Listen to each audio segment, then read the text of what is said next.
안녕하세요. 오늘은 작가 이상의 날개에 대해서 이야기하려고 이 영상을 만들고 있습니다. 최근에 이상의 날개를 읽었습니다. 어, 길지 않은 단편이어서 시간은 오래 걸리지 않았는데 읽고 난 다음에 마음은 그렇게 편치는 않았습니다. 여러분들도 뭐 잘 아시다시피 이상의 날개 첫 도입부를 아시죠? 박제가 되어버린 천재를 아시오. 나는 유쾌하오. 이런 때 연애까지가 유쾌하오. 이렇게 이상의 날개가 시작이 됩니다. 이상이라는 분은 원래 본명은 김혜경이라는 작가이신데 1910년에 태어나셨습니다. 1910년은 대한제국에서 한일합방을 맞는 경술국치가 있었던 해이지요. 8월 29일 이제 국치일인데 김혜경 작가는 1910년 같은 해 9월 23일 날 태어나셨습니다. 여러모로 재주가 많으셨던 분인 것 같아요. 건축기사 직업을 갖고 계셨고 그 이전에는 이제 그 화가가 되려는 그림을 그리고 싶어 했던 그런 분이라고 들었습니다. 그래서 그런지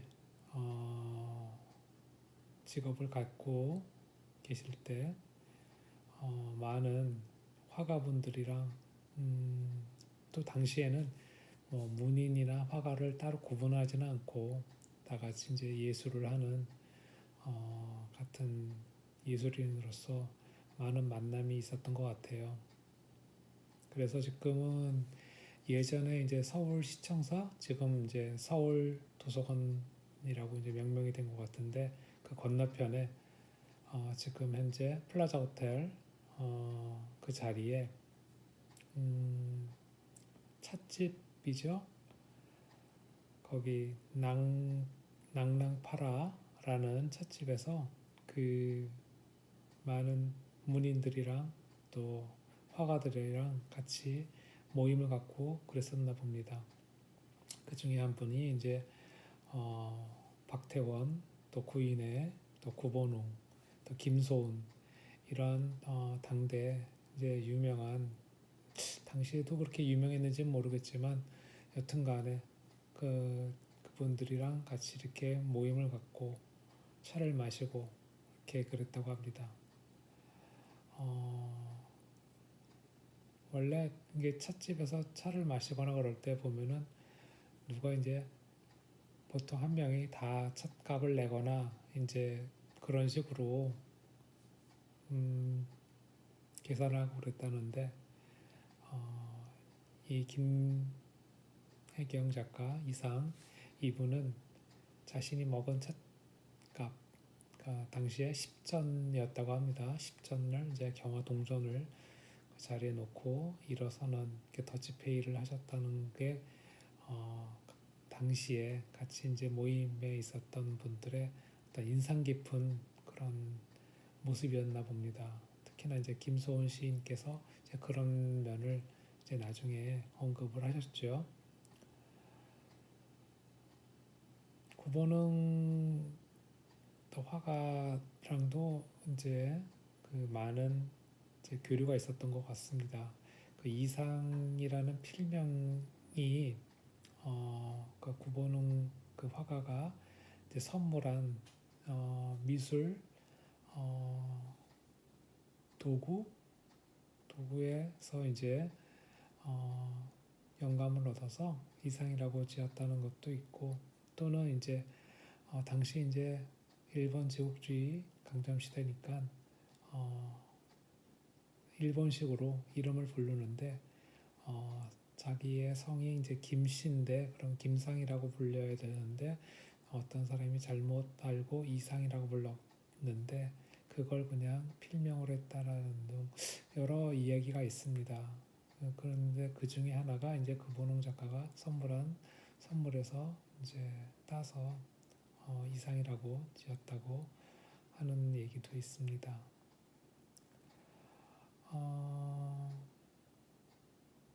그렇습니다. 이 책에서는 처음에 도입부 한 반 페이지, 한 페이지 정도가 이 작가의 소회를 이야기하는 듯한 내용으로 시작이 됩니다. 어떻게 보면 그 부분이 이 전체 소설의 가장 핵심되는 내용들이 아닌가 싶기도 합니다. 그리고 이후에 이제 현재 자기가 살고 있는 화자가 살고 있는 33번지의 집을 소개하는 부분부터 이제 시작이 되면서 그때부터 이제 소설같이 느껴집니다. 집을 묘사하는 부분에서는 전직 건축기사처럼 일목요연하면서도 빛이 드는 모양까지 아주 건축기사의 면모를 잘 보여주고 있습니다. 이 책을 읽어가면서 어찌 보면 당시의 시대상 그런 것들을 느낄 수가 있었습니다. 이 책은 1936년도에 이제 발표가 되었던 소설인데요. 이상입 작가께서는 1910년에 태어나셔서 1937년에 27살이라는 아주 젊은 나이에 요절을 하시게 됩니다. 그래서 이 책은 이제 돌아가시기 1년 전에 이제 발표가 된 작품이고요. 당시에 경성이라고 불리는 서울에서는 여러 이제 문인, 화가 이런 분들이 이제 모던 보이라는 이제 현대적 문물과 사상을 가진 그런 지식인 계층들이 모여서 이제 이야기도 하고 또 자기네들의 어떤 그 예술을 구현하는 그런 논의도 하고 그랬던 것 같습니다. 그런데 아무래도 시대적으로 식민지인 조선에 태어나서 조선 사람으로 살아가는 거에 어떤 한계를 느끼지 않았나 하는 생각이 듭니다. 그래서 이 책을 읽으면서도 아니면 읽고 난 다음에도 어떠한 무력감, 허무함 같은 것들이 느껴집니다. 이 책에 처음에 이제 시작 부분에 나오는 작가의 소회 같은 부분에서 도스토예프스키 정신이란 자칫 낭비인 것 같소 이런 부분이 있습니다. 도스토예프스키 정신이라는 것은 극단적인 고통과 분열된 인간 무의식의 심연을 파헤쳐서 그 속에서 이제 구원과 희망, 삶의 의지를 찾아내는 철학이라고 합니다. 당시에는 이 작가가 어떤 그런 형이상학적인 어떤 삶의 철학보다는 다음 줄에 나오는 것처럼 위고를 불란사의 빵 한 조각이라고는 누가 그랬는지 지연인 듯 싶소. 아주 옳은 소리인 것 같소. 이런 뜻입니다. 보다 삶에 뿌리를 내린 그런 것이 더 의미 있게 다가온다. 저는 그렇게 느꼈습니다.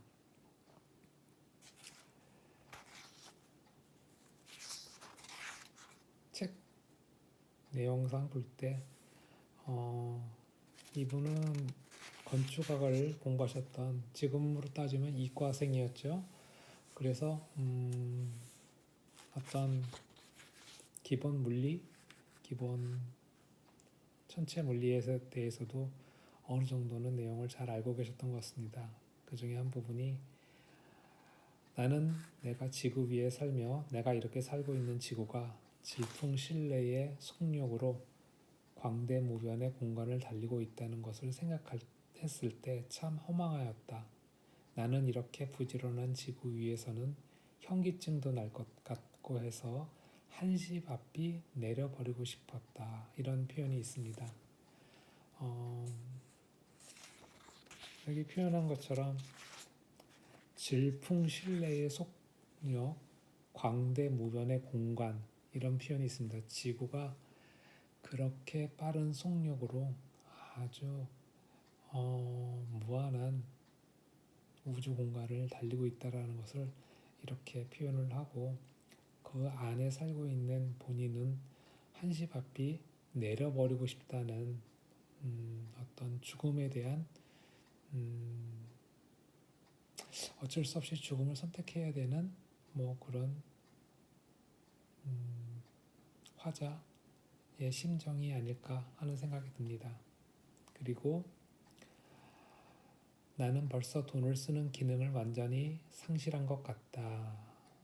이 부분에서는 작가가 아니면 화자가 어떤 주체적인 자기의 삶을 이끌어 나가는 어떤 삶의 의지나 이런 것들이 고갈되었다라고 느낄 수도 있고요. 나는 과연 피로를 이 이상 견디기가 어려웠다. 이 삶이 고난했던 것으로 생각이 듭니다. 나는 외출한 것을 후회하였다. 이런 피로를 잊고 어서 잠이 들었으면 좋겠다. 한잠 잘 자고 싶었다. 일단 지금 현실 세계에서는 어떤 희망 같은 것을 볼 수가 없기에 희망을 꿈꿀 수 있는 잠의 세계로 가고 싶다는 작가의 표현으로 생각이 듭니다. 그리고 또 여러분들이 또 잘 아실 만한 그 문장들이 이제 이 책의 마지막을 장식하고 있습니다. 나는 걷던 걸음을 멈추고 그리고 어디 한번 이렇게 외쳐보고 싶었다. 날개야 다시 돋아라. 날자 날자 날자. 한 번만 더 날자꾸나. 한 번만 더 날아보자꾸나. 이런 부분이 있습니다. 이 부분에 대해서 어떤 분들은 미쓰코시 백화점의 옥상에서 뛰어내려서 자살을 하려는 그런 부분이 아닌가라고 얘기를 하는데 그 부분에 대해서는 저는 좀 다르게 생각하고 있습니다. 이미 이 문장들이 나오기 한 페이지 정도 전에 이런 내용이 있습니다. 나는 오턱의 거리를 내려다 보았다. 거기서는 피곤한 생활이 똑 그리 금붕어 지느러미처럼 흐느흐느 허비적거렸다. 눈에 보이지 않는 끈적끈적한 줄에 엉켜서 헤어나지들을 못한다. 나는 피로와 공복 때문에 무너져 들어가는 몸뚱이를 끌고 그 오턱의 거리 속으로 섞여 들어가지 않는 수도 없다 생각하였다. 나서서 나는 또 문득 생각하여 보았다. 이 발길이 지금 어디로 향하여 가는 것인가를. 이렇게 나오는 부분이 있습니다. 해석하는 거에 따라서 다를 수가 있는데 어떤 이는 이미 미쓰코시 백화점을 나와서 이제 거리에서 걸어가면서 이런 생각을 했다라는 분들도 있고 어떤 분들은 그 미쓰코시 백화점 옥상에서 아래를 내다보면서 이런 생각을 했다라는 분들도 계십니다.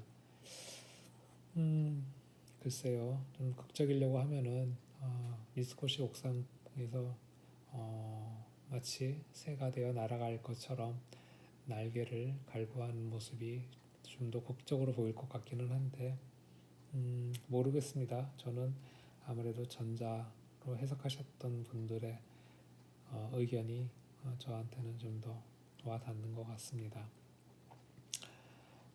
그러면서 여기 이런 부분이 있습니다. 우리 부부는 숙명적으로 발이 맞지 않는 절름발인 것이다. 내가 아내나 제 거동에 로직을 붙일 필요는 없다. 변해할 필요도 없다.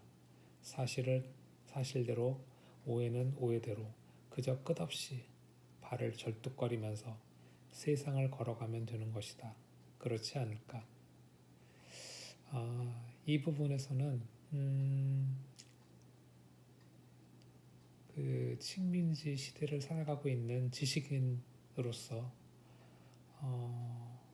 느끼는 절름발이 같은 신세, 본인이 아니면은 조선인으로서 주체적으로 어떤 것을 이루어 나갈 수 없는 부분에 대해서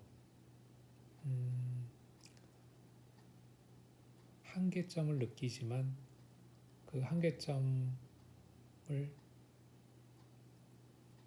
인정을 하면서 타협하면서 살아가야 되지 않는가 하는 표현을 이렇게 하지 않았을까 하는 생각이 듭니다. 그렇게 보면 부부 본인은 조선시대 엄밀히 따지면 대한제국이죠. 대한제국의 시민으로 태어났는데 합방이 되고 식민지인으로 살아가는 남편과 그 식민지 치하에서 어떻게든 생활을 꾸려나가는 그 집사람과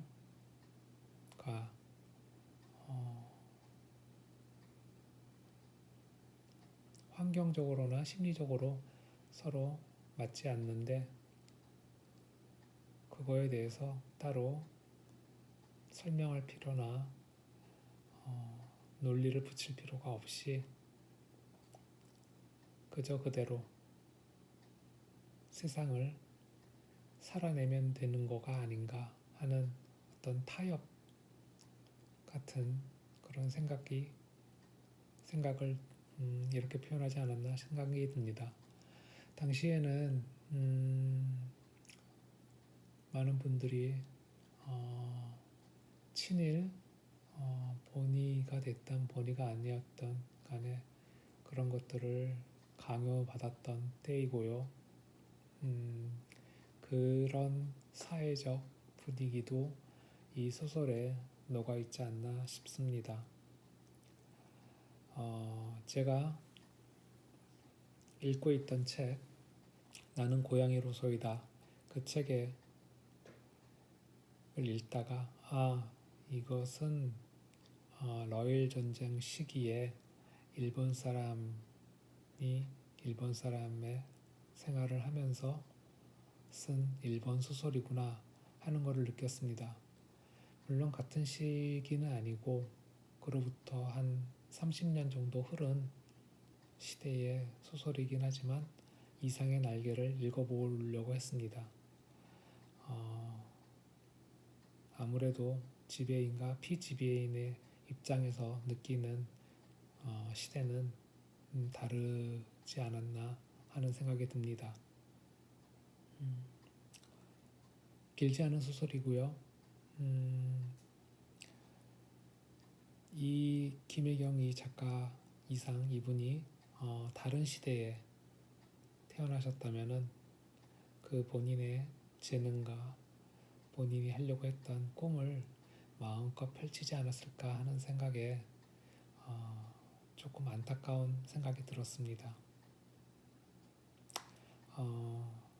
이 책의 내용이 어떻게 보면은 가볍게 와 닿을 수도 있지만 시대